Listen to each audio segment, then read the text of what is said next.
Hi guys, welcome back to MACS Chats. This week I'm joined with Amogh and Eleanor. And today we are going to be talking about our favourite 2024 Olympic moments. So our favourite memes, our favourite stories, our hot takes, and perhaps even the things we feel didn't get enough time in the spotlight. So just to open up a pretty easy one, gonna throw the Amogh. What was your favourite moment of this Olympics? My favorite moment was in the gymnastics during the medal ceremony when the Chinese athlete who was very young, they were celebrating with their medals. The other two teams had the medals in their mouth and she just saw them and she was like, oh, I'll recreate it as well. Yeah, I loved that moment as well. Isn't she very young? I think she's like a teenager. She recently turned 18. That's what I thought.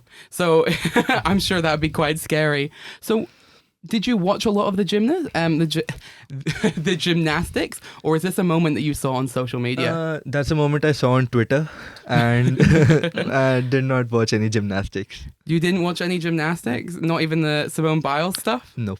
Wow. It was too early in the morning. Yeah. I can't get up. So what about you, Eleanor? Did you see this moment as well?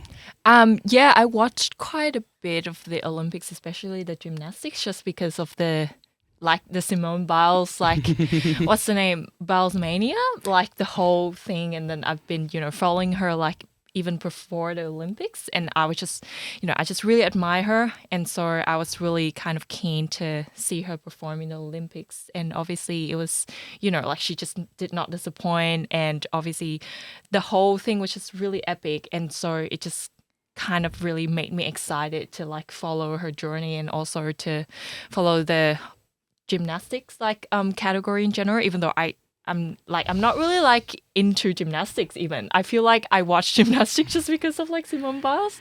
I was just I don't know how it works, but I'm just gonna watch watch the whole thing because of Simone Biles. And then I obviously, there was a lot of marketing and there was just so much going on.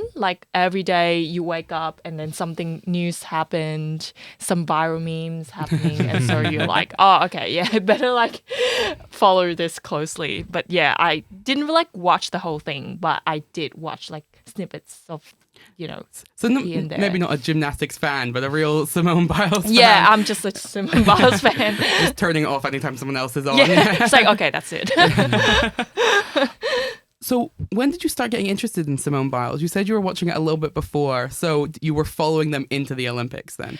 I didn't really follow her step by step, but I mean before that she was already really popular because she was a great gymnast and she made a lot of world records and she won a lot of medals and she competed. And obviously 3 years before she dropped out the Tokyo game, and so obviously I was okay, then I would be really keen to see what she's going to do next. And obviously this Olympics was kind of her chance to come back, you make a comeback, and obviously she did not disappoint. So I kind of just followed her in the process leading up to the Olympics and the kind of discussion surrounding that. So people were oh, what is she gonna do, and how is she gonna perform, etc. And so I just thought the whole thing was really fascinating. Yeah, I mean, what about you, Amogh? Do you know anything about Simone Biles? Is that something you followed? I knew her because of she supported the mental health campaign. I knew her from that, not because of gymnastics.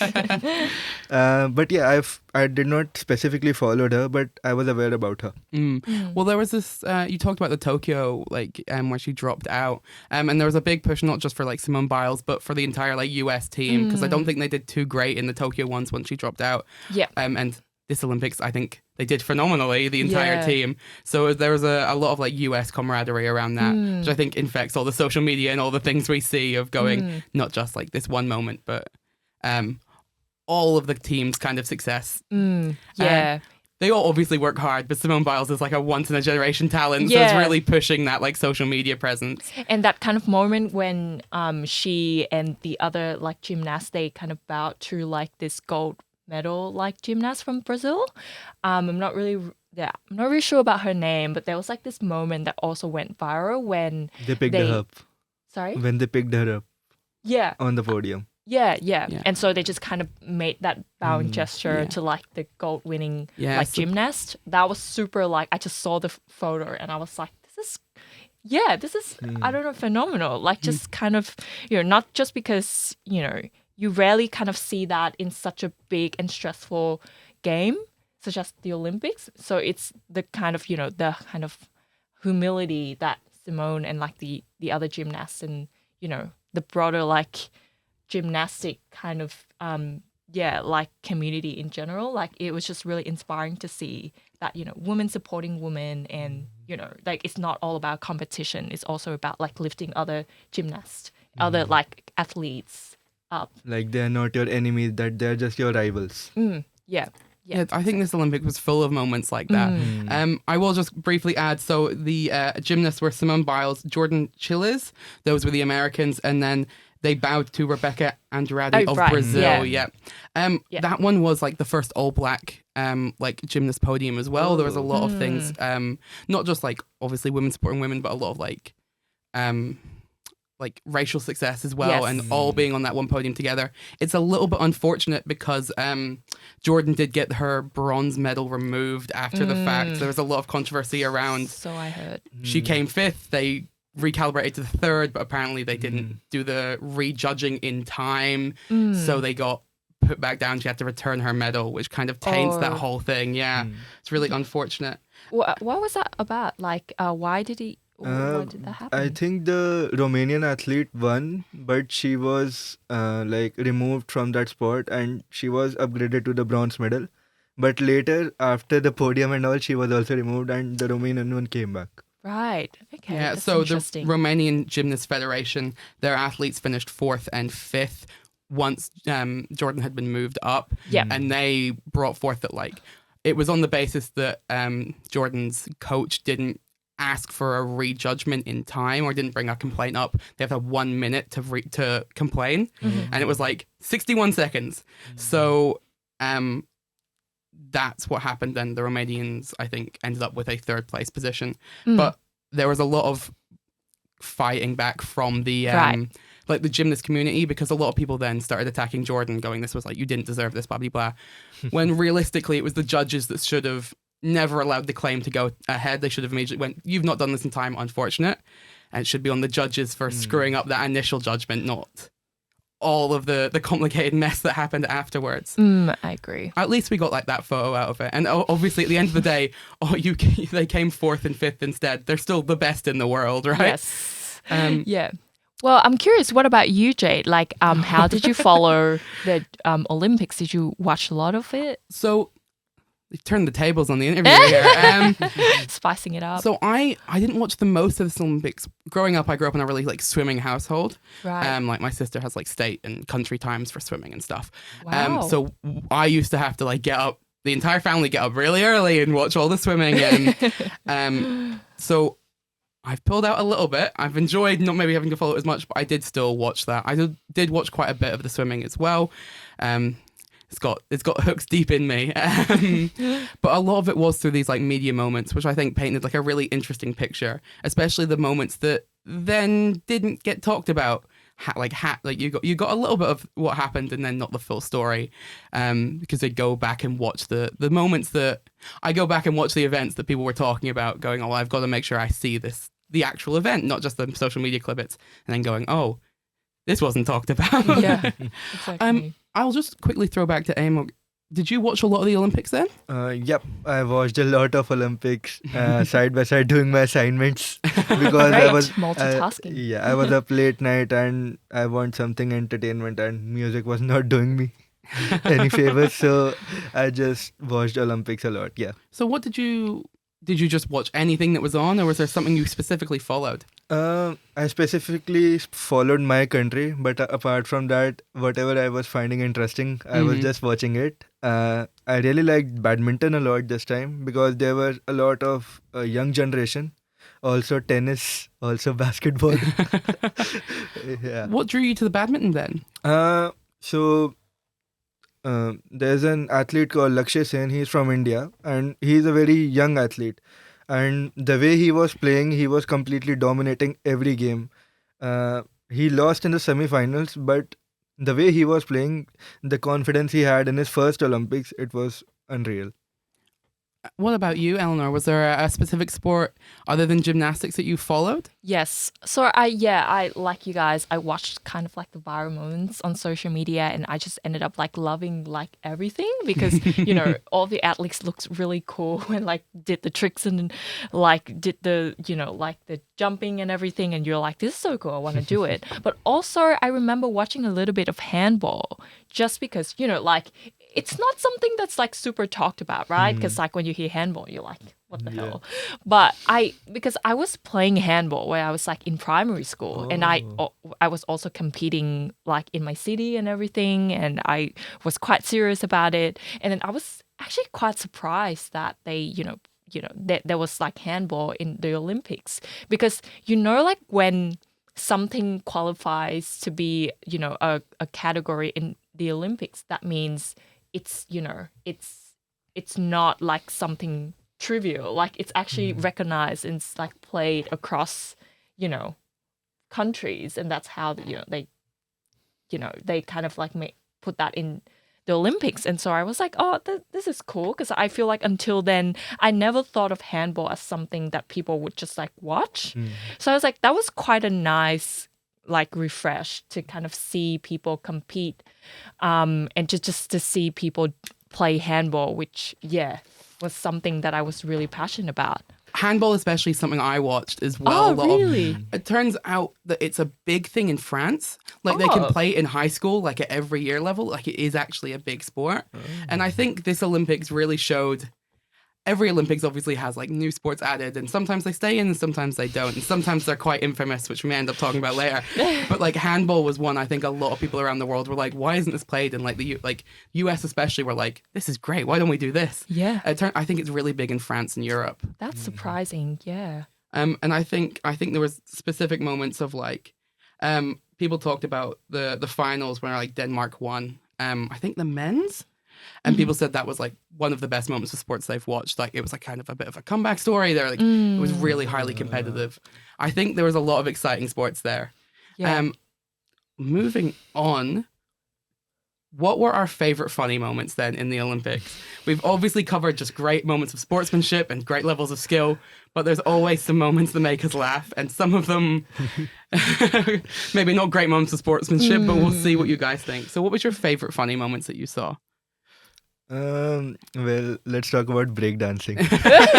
That's exactly what I was thinking of. Yeah, so I have seen a lot of breakdancers in my country, and they have performed at a high level, like Red Bull sponsored events. And I'm sorry to say, but the Australian candidate,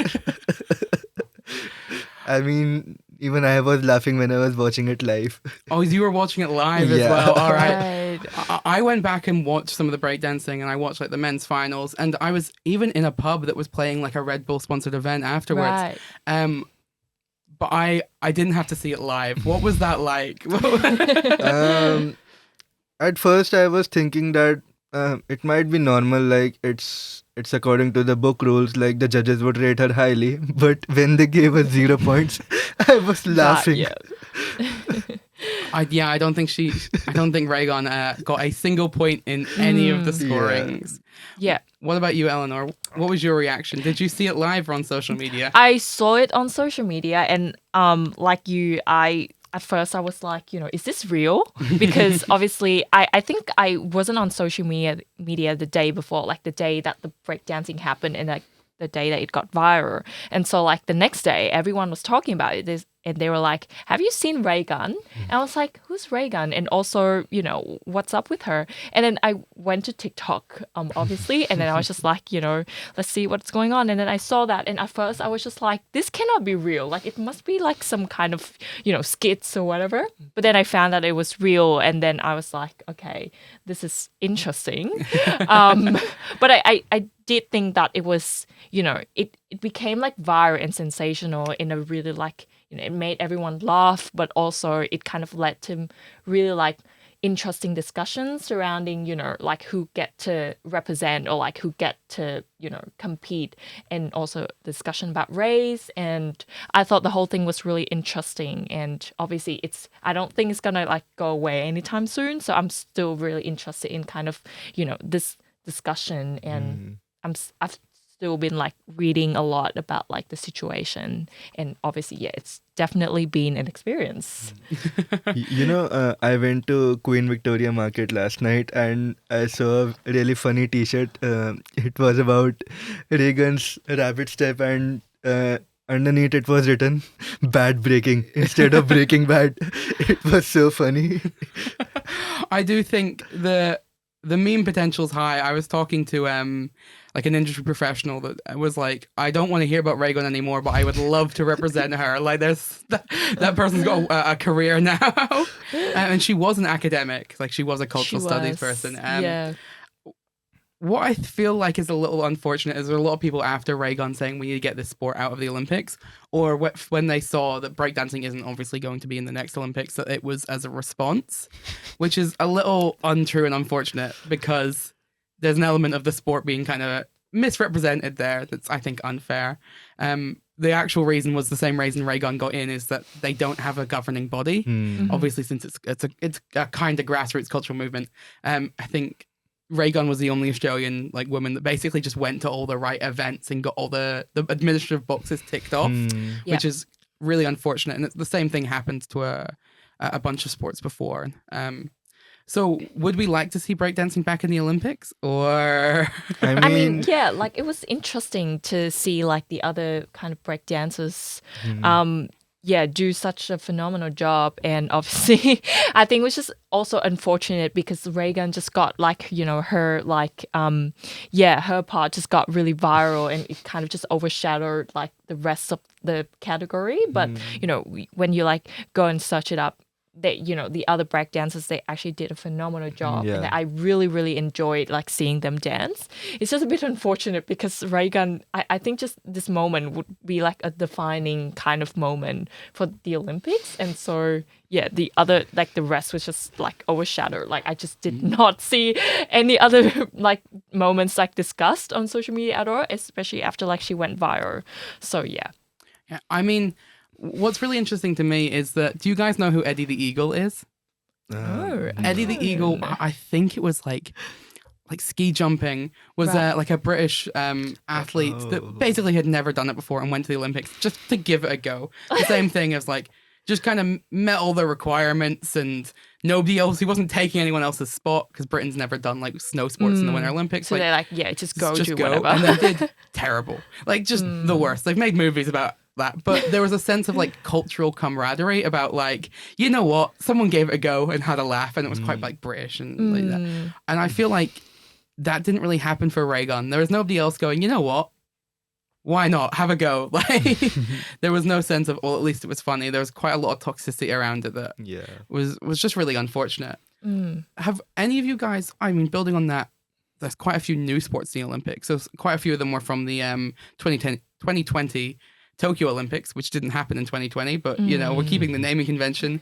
Did you guys watch any of the new sports? So anything that was like surfing, skateboarding, or like the sports climbing? I've watched the skateboarding and I watched clips of climbing. Yeah. What about you, Eleanor? Did you watch any of the new ones? I don't think I watched like a significant amount of the new sports. Just whatever was on the TV at the time. It's like, sure. I mean, I watched quite a bit of the skateboarding. Right. Yeah. The teams are so young. Yeah. Like the teams are like 12, 13, 14, 15. Yeah. And then I think the Australian team had like a 45, or maybe I'm being rude, just like I 30 or remember, 40. yeah. And then the rest of them were like tweens. Right. I think it was that image that made me go, that's crazy. Could you imagine being at the Olympics like that young? And I think she won, right? Like, I think the like Australian team did like really well in it, actually. They had the experience. Yeah, so what did you think about it then? I mean, I did not know how to judge it, but the job they were doing was pretty good. Like teenagers doing anything, I find it fascinating. Also, like, they did a pretty good job.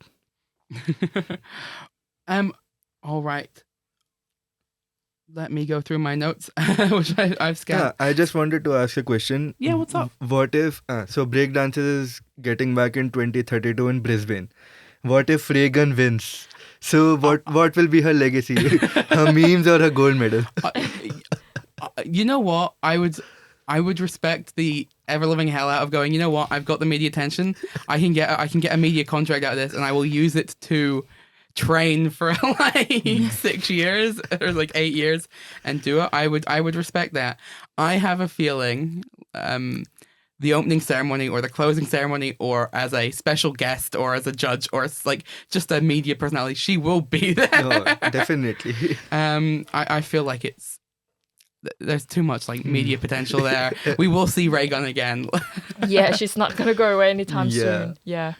Building on kind of what you said right at the start, not you, sorry, of like Eleanor said right at the start of the Simone Biles and the bowing. Was there any heartfelt moments that you guys really remember from this year Olympic? Oh, that about the Iranian boxer. Yeah. Yes. Oh my God. That situation was like terrifying. I mean, what happened with her was shocking. Yeah. I mean, the way the internet treated her was so bad. Like, imagine being in a position and winning the gold medal. I mean, she had the perfect redemption story, but the way internet treated her was so bad. Yeah. So this was Iman Khalif, who's Algerian. Actually, my bad. No, it's all good. But there was a lot of Algerian support behind her. A lot of like old grannies, like really supporting her, going like, "This is like a really big moment for our country and for like women from Algeria." And obviously, when she won the gold, it all kind of went crazy for them. Which was, I think, it was the first medal an Algerian woman's ever won. Oh, So it was like a massive moment for the country as well. And there was quite a few like we might talk about it a little later. Quite a few media moments around country's first medals. But like this one was massive, and as you said, the discussion around it is just like unnecessarily tainting. But thankfully, there is hopefully a redemption story, and it's a positive note to end on. Yeah, I'm pretty sure there will be a movie about it soon. Netflix will cover it. No, if we get there first, give me the rights. No. What about you, Eleanor? Do you have any thoughts on like that specific like media story? Yeah. So obviously, Simone Biles and like the moments, it was really like heartfelt and was just really great to see. I still remember there's another one, the Dutch athlete. She won the gold medal in like running, I think, like distance running, and she won gold medal, and like she kind of like went to the podium at the end of the ceremony with the sorry, I blanked out. So she went to the podium with the hijab. Oh. And I think it was really, it was just, a significant moment. I think because before that, I think France banned their athletes from wearing the hijab. And so the fact that she won gold and then she went to the podium and she received a gold medal and then she was wearing the hijab, I think was, there were just so many significant moments like that in the Olympics, which was great to see. And because, it just meant, I'm pretty sure it just meant a lot to all of us, and to be able to see that kind of representation, to kind of see that, like just seeing that is really like a fresh air, especially in like such a big competition, and especially when the world currently is just in so much chaos and just so much like racism going on. To be able to see those kind of moments, it was just really great. And as you said, Jade, when like it was like an all black kind of representation, like in the gymnastics category, it was like really great representation and really great kind of camaraderie around that. And I think that's what we need to like see more in like sports. So yeah, cool. I'll just add that the runner that you're talking about is Safan Hassan. Yeah. No, I saw that as well, and that was I think a really strong moment for a lot of people, as you said, because of the political climate of France and kind of greater Europe at this point. Yep. There was also similar, I think it was the fencing or the weightlifting. I don't have notes on this, of somebody that came out with like a Palestinian flag once they'd been dropped out of the competition and stuff. And I think they got in a lot of trouble for it because the IOC is very weird in the way they go like, the Olympics is so political. And it's like it's all about people coming together, but there's so much baggage. And then they go, so you can't make any statements, which is crazy. I think that's crazy. Yeah. I think that's actually ridiculous because I know that, like maybe for such a big competition and when, the world's like in so much tension, it's really hard to bring people together to like kind of, just enjoy sports and like just to, compete instead of making it all about politics. But it's really hard to keep like sports away from politics. People are representing their country. People like athletes are, humans. They have like their thoughts and they have like their own opinions.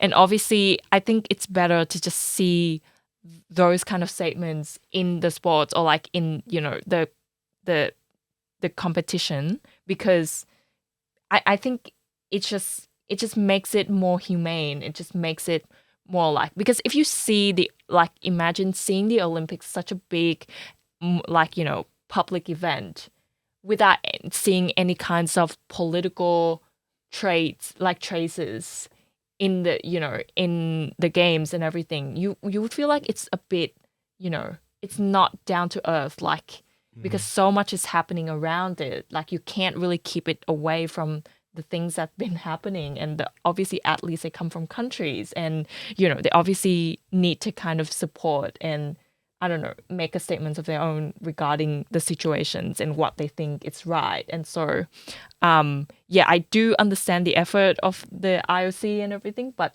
I still think that it was a bit unfair to force the Olympians to kind of like force the athletes to keep, their stances unpolitical. There was a similar kind of discussion happening because there is a refugee team on the Olympics. So people that don't... for a variety of reasons, if they don't have a country that they have some allegiance to or can't compete for that country due to a million reasons. So for the refugee team won their first ever medal, which was a bronze by Cameroon-born, a United Kingdom-based boxer, Cindy. Oh, I didn't read that last name. Nagamba. That's a terrible one. But like, you can't be politically neutral and have a refugee team because then the second they win, people go, what's this? Because I didn't even know there was really a refugee team up until this point. I knew that people have competed in the past under different countries and they've been given special rights to compete with different banners for a million different reasons, or people competing under like white flags and stuff. But I didn't even know. And then obviously they won their first medal. It was a media moment. And then you go, well, this seems impossible. Like these rules are not compatible. What did you think of the situation as well? Either the Palestinian flag or the hijab? I mean, yeah, it is wrong for the IOC to not allowing the athletes to make the statements, but I think athletes have come on social media and made the stances right, saying that in what they believe in and what should be right and what should be wrong. Yeah, I think that's fair. They're like, obviously there's such a massive platform as well, but there's timing and everybody there are alternatives, but at the same time you want to use this platform and there are inconsistencies and hypocrisies within the platform. It's obviously a very touchy and complicated subject, but there's a million political moments that have happened at the Olympics. They'll continue to happen. I don't think these rules actually stop anything. Yeah. Especially if you're competing at the best in the world, then people have some level of immunity to it, right? Yeah, sports can't be famous without controversy. Yeah. So a heartfelt moment that I wanted to bring up, which actually leads back to the badminton you were talking about before, was the the proposal that happened for the Chinese badminton mixed doubles competitor, who I have the name of. So that's Huang Yazhong, I think. The worst pronunciation, but close enough. Who got proposed to by Liu Yuchen, who was not to this. They weren't mixed double partners. There was a bit of a misinformation around that. they had a different mixed double partner, but after they won the gold, the boyfriend came out who was competing and proposed to them. And I thought that was really sweet because I think a Chinese news website had like the medal rankings and they had a little engagement ring with a one under it for their country as well. So cute. So I saw that and I was like, that's really cute. I don't know if they updated it because there was another proposal by France as well. Oh. Yeah. So Alice Finot or Fenoy proposed to their their boyfriend who was a Spanish triathlete competing as well, Bruno Martinez Bargiela, with like the Olympic pin that they were wearing. So they just like they came fourth in the women's 300-meter steeplechase and just immediately ran to the side of the audience and proposed basically with whatever they had on them. Right. I don't know if the Chinese website updated their proposal count with that one as well, but these moments were really cute to me. Yeah, absolutely. All right. Was there any specific moments that you guys saw on social media or maybe watched even live if you're watching so much that you want to talk about as well? We haven't talked about that Turkish guy. All right. Yeah, of course, the Turkish guy. How much time have we got left in the podcast, right? So what were your thoughts? Did you see that live or was that a social media moment as well? I did not see that live. I saw it and I saw his Insta post, like he was posing outside the Olympic Village, and the memes that are coming from it are so hilarious. Like I was having a good time watching them. Yeah. What about you, Eleanor? Did you see this live or was this a social media thing as well? I didn't, but I didn't see it live, but obviously it got really viral and he just got like the moment just got used a lot for like memes and everything. So I feel like the way that I kind of kept myself updated for the Olympics is just I went to social media and I was like, what is this? Like, what is this thing that everyone just kept sharing? And then I came back and I was like, watching the videos and clips and everything. And I was like, oh, okay, now I get it. But, it's just crazy how social media just made everything so viral and just got everyone so interested. And obviously that's what happened to me. So obviously I went on social media and then I was like seeing the meme of like this guy who was like, he looks really cool and composed and who didn't have his gears on him. And I was like, okay, what's this? And he was actually really cool. So like I watched the video and it's like, and I think he did quite well. Like he didn't win gold, but he won. He came second and the backstory of him is pretty fascinating. Like I think he is divorced and he cannot see his kid, and the real motivation for him to going was like to see his kid, which was like, I mean, I am emotional right now, but yeah. Oh yeah, so that he was Youssef Dikek was he's 51. He's a 5-time Olympian. Which is impressive, crazy, right? So he did come silver, but what I think is interesting about that story is that was a mixed doubles competition. So competed with Seval Iladia Taran, like a Turkish woman who looked the exact same as well. But I think like the Turkish team just fully showed up. She had some earplugs, but like they all just showed up in a t-shirt. But I think that was a little bit interesting how it all got focused on him and it was like he won the award, the medal, and you're like, there's a little bit more going on here as well. And I think that was particularly because his social media moment came after the Korean women's. That also got viral. Yeah, that came viral. So that was Kim Ye-ji, I think, that came a little bit before, and that was the one that was like young women head to toe in so much gear that people really the internet, obviously being the internet, like made viral. a lot of questionable content in those air quotes there, but yeah. So like she came silver in the women's 10 meters, and I think there was a little bit of comparison between them, which was a little unfair because obviously they're both competing at their best, but it was still a good social media moment, I think, particularly for a sport that people aren't necessarily super interested in. Like air pistoling is not, that's not a common sport, right? It's not that renowned as compared to other sports like basketball and badminton, but yeah, it's a pretty good sport. Yeah. So did you watch any more after seeing these memes, or? Yeah, like my country was competing and they got 2 medals. Manu Bhaskar, she got 2 bronze medals, and I was watching that live. I was rooting for her. Oh wow! But yeah, I wanted her to win. She could have won the gold medal, but unfortunately, yeah. So after that, I watched the shooting as well. Yep. Did you guys see? So this is like 10-meter air pistoling, which people went, that's not very far. Have you guys seen pictures of how big those targets are? So it's like you're shooting 10 meters. The target that like is zoomed in on the TV, so you don't really get a sense of scale. You think it's like an archery target. It's like that big. It's like 2 inches across. Yeah, like insane. the actual it's like a speck of dust is the center of that target. Yeah. That was what really shocked me for this is seeing these moments like live, the way they're kind of framed. Obviously, you go, oh, they're obviously great sports people, but like it was seeing that afterwards of them holding like the actual target that they hit, and you go, that's insane. Yeah. And like it just happens really quickly as well. Like the firing of the pistol, like obviously the aiming like probably takes longer because like, once you like fire it, it just happens in like split second. It's insane how you have to like put everything in that like, split second because that will like determine whether you like hit it or not. I just think it's really fascinating, this like category, because obviously for, when you like watch, like obviously when I watched it on TV, I thought, they looked really cool, really composed, and everything happened so quickly. And obviously they are really talented as well. So it was really nice to watch. But then I just didn't realize how stressful and like, how kind of, like how stressful the whole thing was, because obviously you kind of put your bet on that single moment because that would like determine whether you get the gold or, medals or not. And I just thought that was insane. Even the same thing is in archery. Like I saw a video like they were shooting from 50 meters far away, and then I watched like how far is 50 meters.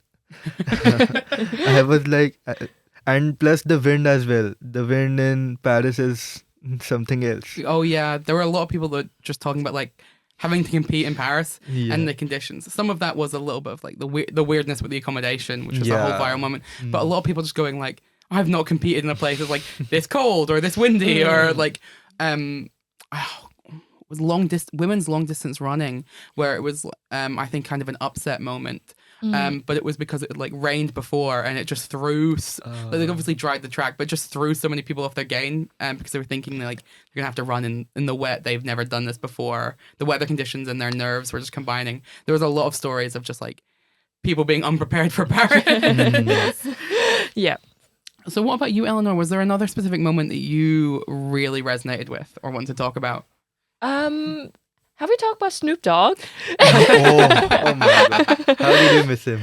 I just thought it was really funny, It's made the whole thing like so... Obviously, it was already popular enough, but then I think it's just his presence and like the way that they collaborated with him. I think it was really smart.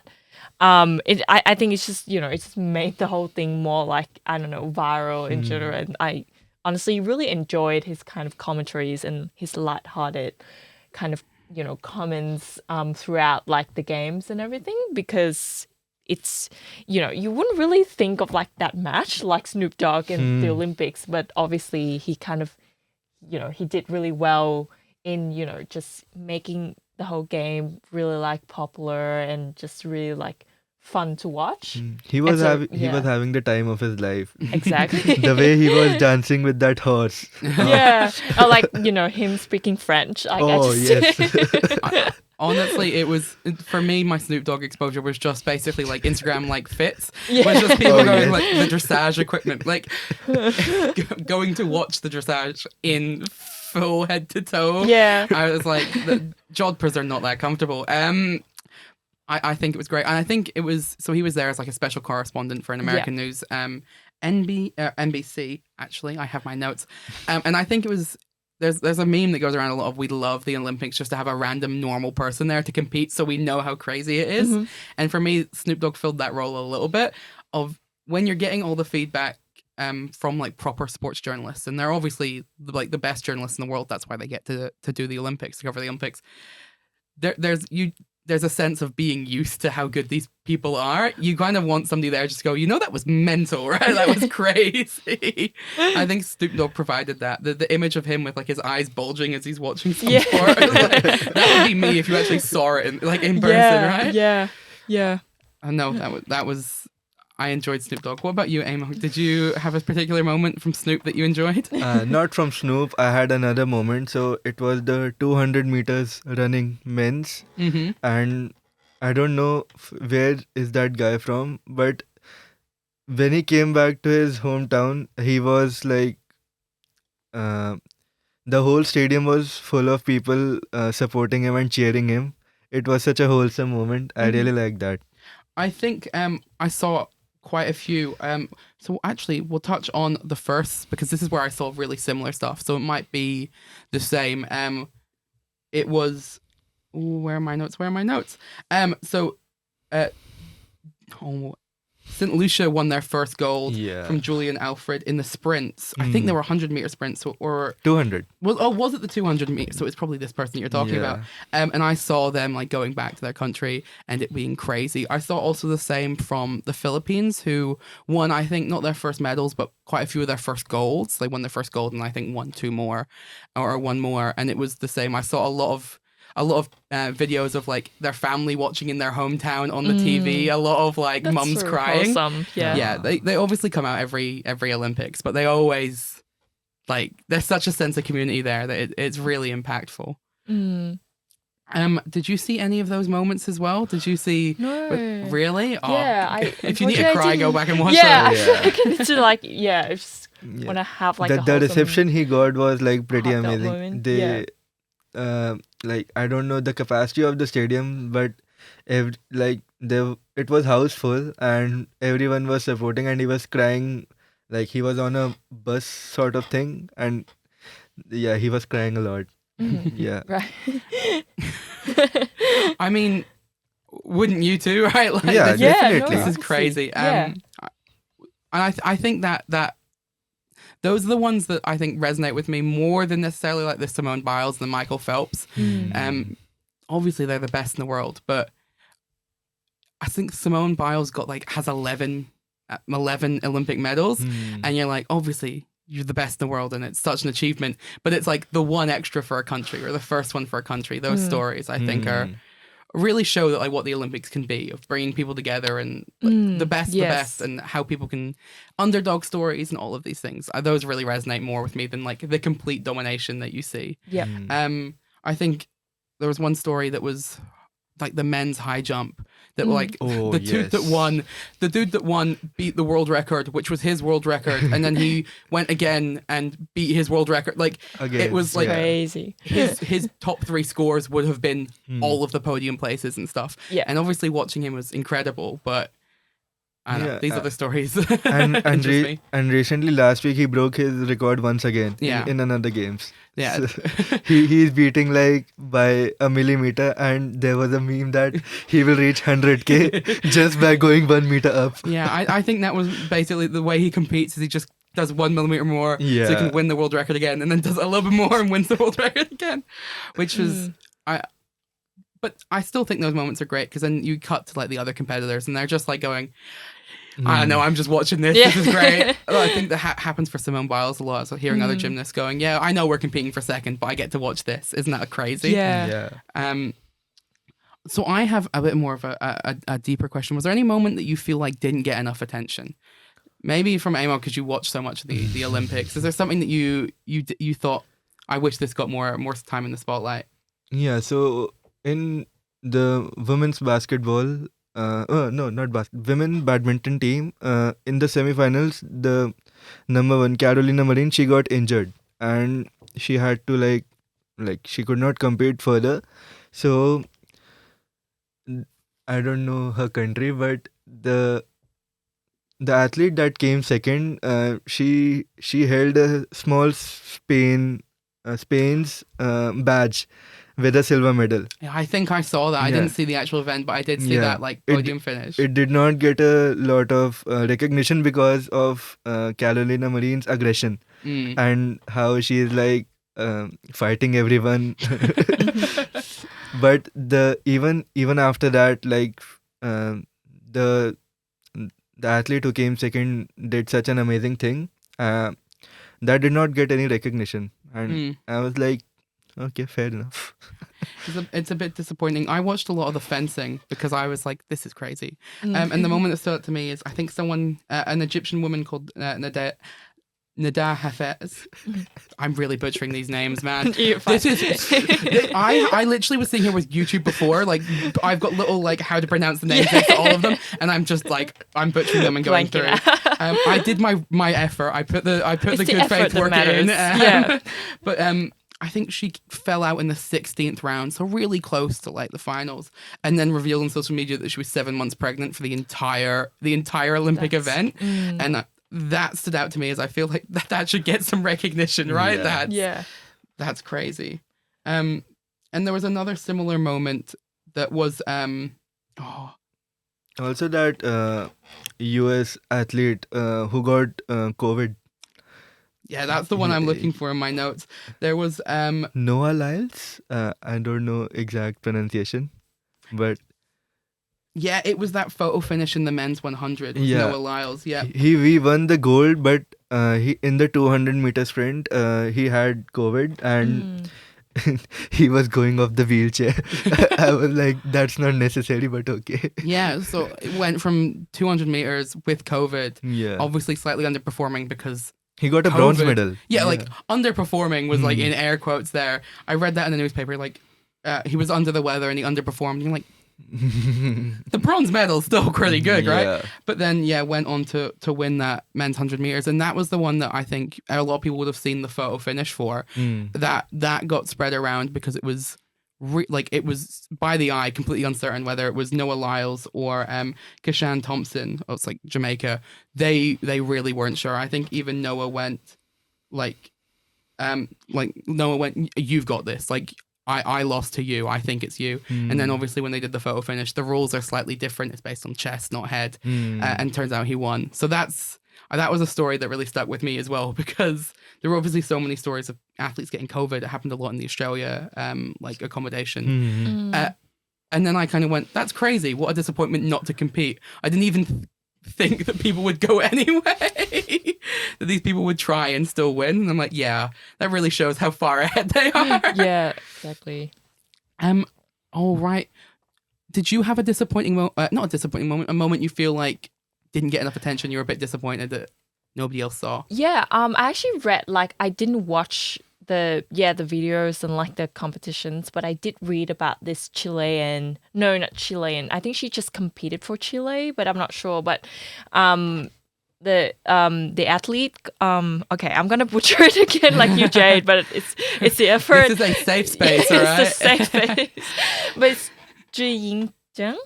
I'm not sure. I know Chinese, but I'm just not sure how to pronounce the last name.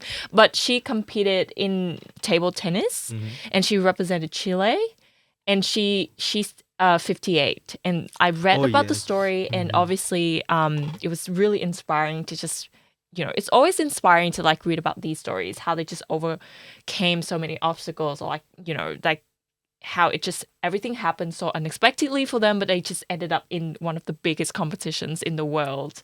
And it's always really interesting to read about it. But yeah, I think she started out in table tennis and then she retired, and then she got back to it after during COVID, and then she wanted to compete for China, but something happened, and then she was offered to compete for Chile.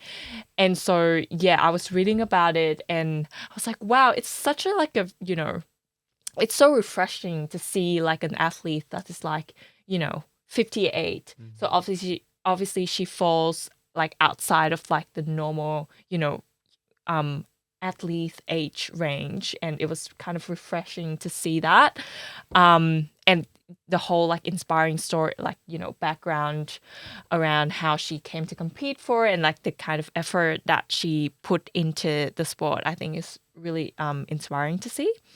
And so I'm actually not sure like if she ended up like winning, but it was just like inspiring to read about her story. That is, I think, a great example. I think a lot of the news for the table tennis got kind of overshadowed by like China's dominance. Obviously, China's always really good table tennis, but I think this was like the best they've ever done. So I that's all the news stories I heard about the table tennis, which is a bit unfortunate. But there were so many stories, this and the Turkish shooter as well, of just how big the age range for these Olympians are, that like in the same event, not event, but in the same kind of yeah, like the Olympic event, we've got 12-year-olds competing in skateboarding and 56-year-olds competing in table tennis. I think it shows crazy range. When like that Turkish dude being the 5th Olympics, like he's been Olympian for 20 years. That's crazy. Yeah. He's been Olympian for the length of time I've been alive. Yeah. Literally. So I think we're going to wrap up our discussion now because that was great. excellent. Yeah. I'm very impressed. I've got some stuff to look up now that I didn't see.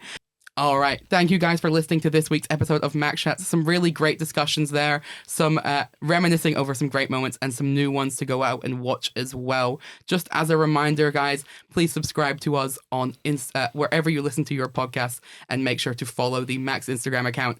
Just as another reminder, we do have that Google form where you guys can submit episode ideas or express interest to be on the podcast, as well as looking out every Monday for stories on our Instagram post about upcoming recordings that you can be a part of. All right, guys, thank you for listening.